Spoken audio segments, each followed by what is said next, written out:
চিকিৎসক নাৰ্ছৰ এবাৰ চৰম হেমাহিৰ বাবে চৰম গাফিলতিৰ বাবে এক মৰ্মান্তিক ঘটনা সংঘটিত হৈছে। এবাৰ প্ৰসূতিয়ে শৌচালয়তে আচলতে সন্তান প্ৰসৱ কৰিবলগীয়া হৈছে, সন্তান জন্ম দিবলগীয়া হৈছে। ৪-৫ ঘণ্টা ধৰি আচলতে শৌচালয়তে পৰি ৰৈছে মৃত সন্তান। এগৰাকী প্ৰসূতিয়ে জন্ম দিছে এবাৰ শৌচালয়ত মৃত সন্তান আৰু কেৱল চিকিৎসক আৰু নাৰ্ছৰ হেমাহিৰ বাবে এই ঘটনা সংঘটিত হৈছে। আমি সবিস্তাৰে এই খবৰ লৈ আহিছোঁ আৰু এইদৰে আচলতে চিকিৎসক আৰু নাৰ্ছৰ হেমাহিৰ বাবে সংঘটিত হৈছে এক মৰ্মান্তিক ঘটনা। এগৰাকী প্ৰসূতিয়ে এবাৰ শৌচালয়তে জন্ম দিবলগীয়া হৈছে সন্তান, শৌচালয়তে সন্তান জন্ম দিবলগীয়া হৈছে আৰু শৌচালয়তে এবাৰ এগৰাকী প্ৰসূতিয়ে জন্ম দিছে মৃত সন্তান। ৪-৫ ঘণ্টা ধৰি মৃত সন্তানটিয়ে শৌচালয়তে পৰি আছিল বুলি এই মুহূৰ্তত জানিব পৰা গৈছে আৰু এই ঘটনা সংঘটিত হৈছে গোৱালপাৰা অসামৰিক চিকিৎসালয়ত সংঘটিত হৈছে এই ঘটনা, এই মৰ্মান্তিক ঘটনা। আৰু একমাত্ৰ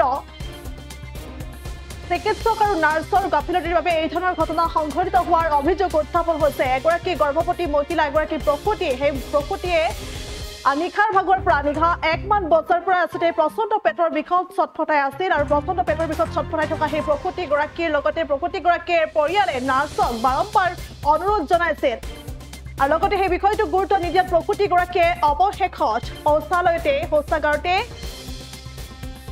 জন্ম দিবলগীয়া হৈছে শিশুটিক, নৱজাতকক জন্ম দিবলগীয়া হৈছে আৰু লগতে এই সন্তানটি ইতিমধ্যে মৃত্যু হৈছে বুলিও জানিব পৰা গৈছে। আৰু গোৱালপাৰা অসামৰিক চিকিৎসালয়ত সংঘটিত হৈছে এই ভয়ংকৰ ঘটনা আৰু এইদৰে প্ৰসূতিয়ে শৌচালয়তে জন্ম দিছে মৃত সন্তান আৰু কেৱল চিকিৎসক নাৰ্ছৰ গাফিলতিৰ বাবে এই ধৰণৰ ঘটনা সংঘটিত হোৱাৰ অভিযোগ উত্থাপন হৈছে। আৰু জানিব পৰা মতে নিশাৰ ভাগৰে পৰা নিশা 1 মান বজাৰ পৰা প্ৰচণ্ড পেটৰ বিষত সেই প্ৰসূতিগৰাকীয়ে ছটফটাই আছিল আৰু নাৰ্ছক সেই কথা অনুৰোধ নাৰ্ছক সেই কথা অৱগত কৰা হৈছিল, নাৰ্ছক সেই কথা জনোৱা হৈছিল, বাৰম্বাৰ আচলতে আহিবলৈ অনুৰোধ জনাইছিল আৰু লগতে বাৰম্বাৰ চিকিৎসা কৰিবলৈ সেই প্ৰসূতিগৰাকীক অনুৰোধ জনোৱা হৈছিল। কিন্তু সেই কথাত গুৰুত্ব নিদিয়াৰ বাবে এনেধৰণৰ ভয়ংকৰ ঘটনা সংঘটিত হৈছে গোৱালপাৰা অসামৰিক চিকিৎসালয়ত। এইদৰে প্ৰসূতিগৰাকীয়ে শৌচালয়তে নৱজাতকক জন্ম দিবলগীয়া হৈছে, শিশুটিক জন্ম দিবলগীয়া হৈছে। কিন্তু দুৰ্ভাগ্যৰ কথা এইটোৱে যে দীৰ্ঘ সময় ধৰি অৰ্থাৎ ৪-৫ ঘণ্টা ধৰি শৌচালয়তে নৱজাতকটিৰ মৃত সন্তানটি পৰি থাকিবলগীয়া হৈছে। এই ঘটনা এতিয়া চাঞ্চল্যৰ সৃষ্টি কৰিছে আৰু লগতে আন ৰোগীৰ সৈতেও নাৰ্ছে বিভিন্ন সময়ত দুৰ্ব্যৱহাৰ কৰাৰ অভিযোগ উত্থাপন হৈছে গোৱালপাৰা অসামৰিক চিকিৎসালয়ৰ বিৰুদ্ধে।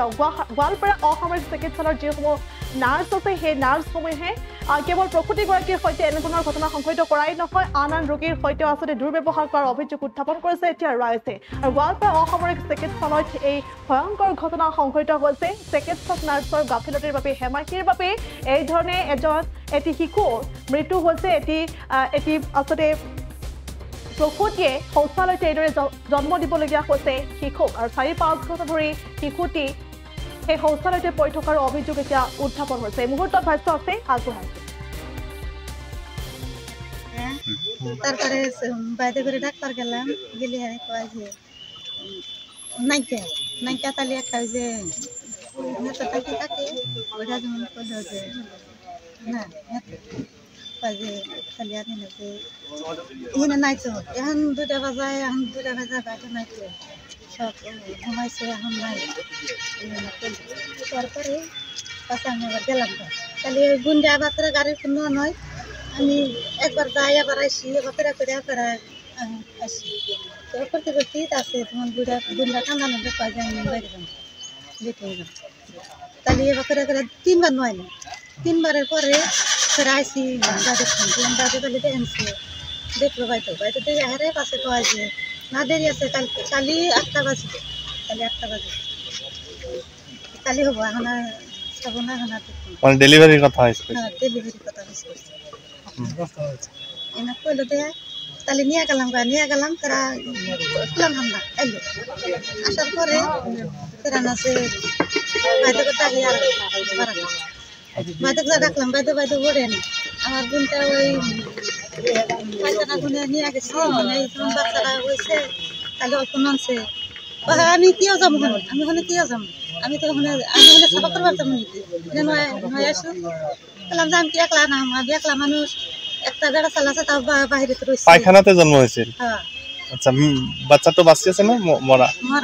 আচ্ছা, তারপিছত কি করবো, কাছে একটা বুড়া বেরিয়ে আছে লোকের ত্যাগ বেরিয়ে আমি আইসেন না খেলা বাড়িতে আমি এরকম কষ্ট করছি আমি এক দৌড়ে যাই পানি নিয়ে আবার দৌড় দেই ওই যে মানুষও নাই আবার বাই দৌড়বো যাই বাইতে বসে না খালি যে বাকরে আমি ফোন থেকে বহুত কাতর করছিল মনে কয়েকটা মেশাল আসলে মেশাল গুনা বাঁচাইছে আমার হাতে রাগারাই করলো মেশালটা একলা একলা এরকম করতেছে এনে বাইরে করে এরকম দায়িত্ব ওই হাতের মাসের কাজে বাচ্চাটো কত এতিয়া বাচ্চাটা নিয়ে গেছে কোনে লৈছে আছে যিকোনো খবৰৰ বাবে যোগাযোগ কৰক 7099017330 লগতে 7099017110 নম্বৰত।